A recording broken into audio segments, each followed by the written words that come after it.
Hi everyone, in this video, I will mainly explain the difference for electrical system for EPS shaping molding machine.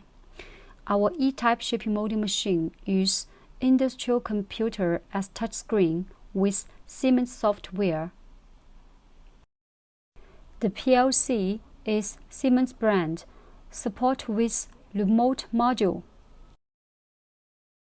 It has English and Chinese version.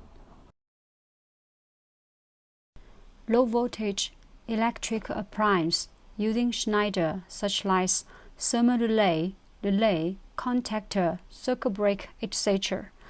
T-type machine use touchscreen very new, PLC Mitsubishi. This is the last video for explain the difference between E-type machine and T-type machine. I have a few more words want to share. The structure of E-type machine and T-type machine is nearly the same, but the details have been optimized in order to make the E-type machine more stable and energy-saving.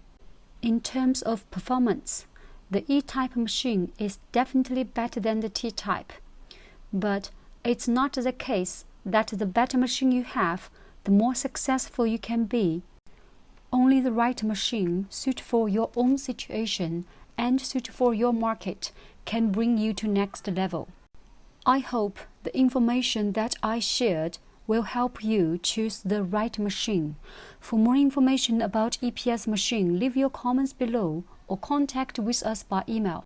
Don't forget to hit the like button if you want to see more videos like this. See you next video.